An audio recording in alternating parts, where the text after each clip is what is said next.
नमस्कार, आपका स्वागत है। दोस्तों, हम जो भी और जैसा भी खाना खाते हैं उसका सीधा असर हमारे शरीर पर तो पड़ता ही है, साथ ही हमारे व्यवहार और आचरण पर भी पड़ता है। और हमारा व्यवहार और आचरण जैसा होता है उसी पर हमारे जीवन की सफलता या असफलता निर्भर होती है। दोस्तों, खाना कैसा होना चाहिए, कैसे खाना चाहिए और खाना खाते समय किन बातों का ध्यान रखना चाहिए, इसके बारे में हमारे शास्त्रों में बहुत ही डिटेल में बताया गया है। अच्छा और अच्छे तरीके से बना हुआ खाना हमेशा ही हमारे लिए फायदेमंद होता है। इसके अलावा हमारे शास्त्रों में यह भी बताया गया है कि खाना बनाने वाले को भी कुछ नियमों का पालन जरूर करना चाहिए, जिससे उसके बनाए खाने से घर परिवार में सबको फायदा हो सके। खासकर यदि घर की महिलाएं उन सभी नियमों को ध्यान में रखते हुए खाना बनाएं तो उस घर में हमेशा सुख, शांति और समृद्धि बनी रहती है और घर के लोग मुसीबतों से दूर रहते हैं। उन सभी नियमों में सबसे बड़ा नियम यह है कि घर की महिलाओं को खाना हमेशा सुबह जल्दी उठकर बना लेना चाहिए। आप सोचेंगे ऐसा क्यों, तो आइए हम एक कहानी सुनते हैं जिससे आपको यह बात समझ में आ जाए। बहुत पहले एक गांव में रमेश नाम का एक व्यक्ति रहता था। रमेश बहुत ही होशियार और हुनरमंद कुंभकार था, जो कि मिट्टी से ऐसे ऐसे सुंदर सुंदर बर्तन, खिलौने और अन्य चीजें बनाता था कि लोग देखकर हैरान रह जाते थे। उसकी बनाई हुई चीजों को खरीदने के लिए लोग दूर दूर से आते थे। इस प्रकार अपनी कला से वह अच्छा खासा पैसा कमा लेता था। उसने अपने लिए एक बड़ा सा घर और अन्य सुख सुविधा की वस्तुएं भी जुटा ली थी, लेकिन दुर्भाग्य से अपने माता पिता की मृत्यु के बाद रमेश अपने बड़े से घर में अकेले ही जीवन यापन करता था। उसकी बुआ से उसका अकेलापन देखा नहीं गया और उन्होंने अपने रिश्ते की एक सुंदर सी लड़की शांति से उसकी शादी करा दी। शांति सुंदर तो थी, लेकिन बहुत ही आलसी थी। किसी भी काम में उसका मन नहीं लगता था। उसे नींद बहुत प्यारी थी, जबकि रमेश को भोर में उठकर नित्य कर्म ने बताकर अपना काम शुरू करने की आदत थी।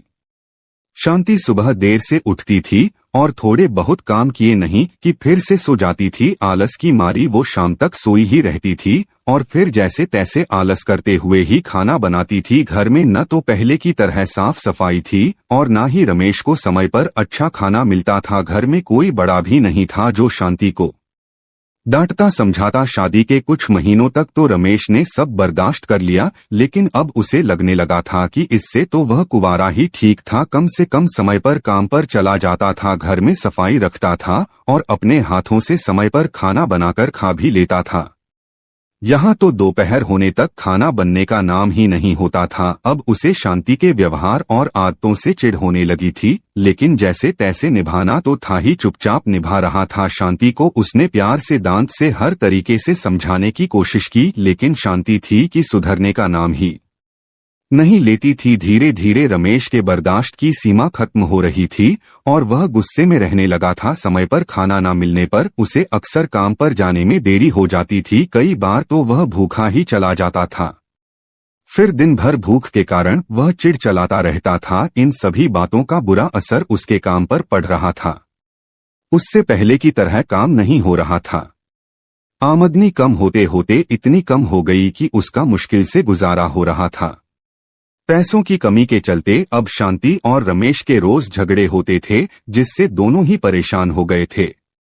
रमेश की बुआ को किसी ने इस बात की खबर दी तो वह अपने भतीजे गृहस्थी को देखने आई। रमेश के घर की हालत देखकर ही बुआ की अनुभवी आंखों में सब भांप लिया। गोवा के सामने रमेश और शांति बहुत शर्मिंदा हो गए, क्योंकि पैसों की कमी से वे उनकी ढंग से आवभगत भी नहीं कर पा रहे थे।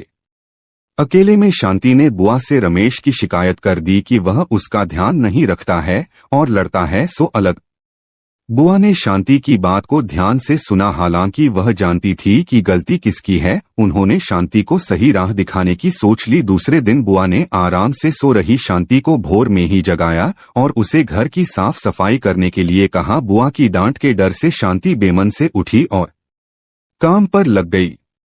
गोवा ने भी शांति की मदद की, जिससे घर चमचमा उठा। अब बुआ ने शांति को जल्दी से नहा धोकर तैयार होने के लिए कहा। शांति उनकी इस बात को भी मना नहीं कर पाई और जल्दी से नहाकर आ गई। अपूर्वा ने उसे भोग बनाकर भगवान की पूजा करने के लिए कहा। शांति ने ऐसा ही किया। चमचमाते हुए घर में भोग और धूप दीप की सुगंध फैल गई तो अपने आप ही घर का वातावरण प्रसन्न हो गया। पूजा करने के बाद अब शांति को भी बहुत अच्छा लग रहा था। उसका सारा आलस पल भर में ही छूमंतर हो गया और वह प्रसन्न मन से जल्दी से खाना बनाने की तैयारी में जुट गई। रमेश के जागने से पहले ही उसने घर में जो था उसी से अच्छा सा खाना बना लिया। नित्य समय पर रमेश उठा तो घर की रौनक देखकर बहुत खुश हो गया। उसने भी जल्दी जल्दी नहाया और भगवान की पूजा की रसोई से आ रही खाने की महक से उसकी सोई भूख जाग गई। और जब शांति चेहरे पर मुस्कुराहट लिए उसके सामने खाने की थाली आई तो वो शांति के बदले हुए व्यवहार से है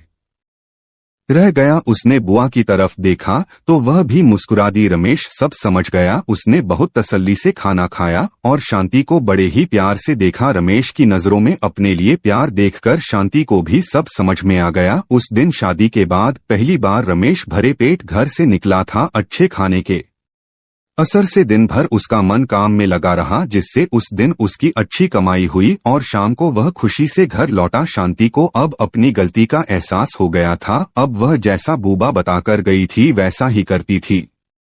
सुबह जल्दी उठकर खाना बनाने से रमेश कभी भी काम पर भूखा नहीं गया। समय पर खाना खाने से उसका चिड़चिड़ापन दूर हो गया और वह पहले की तरह काम पर ध्यान देने लगा। उनके घर में फिर से सुख समृद्धि लौट आई। तो देखा आपने दोस्तों की केवल सुबह जल्दी खाना बन जाए तो उससे कितना फायदा हो सकता है। इसीलिए दोस्तों कहा जाता है कि रसोई घर में ही परिवार का भाग्य तय होता है। एक स्त्री अपने घर को कैसे रखती है इसी पर पूरे परिवार की किस्मत टिकी हुई होती है। अगर स्त्री देर से जागती है, देर से भोजन बनाती है तो इसका नकारात्मक प्रभाव उस घर में रहने वाले लोगों पर पड़ता है। घर की जितना स्वच्छ और सुंदर रखा जाता है उतनी ही घर में खुशहाली बढ़ती है। इसीलिए महिलाओं को हमेशा अपने घर को स्वच्छ रखना चाहिए। भोजन हमेशा सुबह जल्दी बनाना चाहिए। देर से बनाए हुए भोजन पर अशुभ शक्तियां अपना हक जमा लेती है।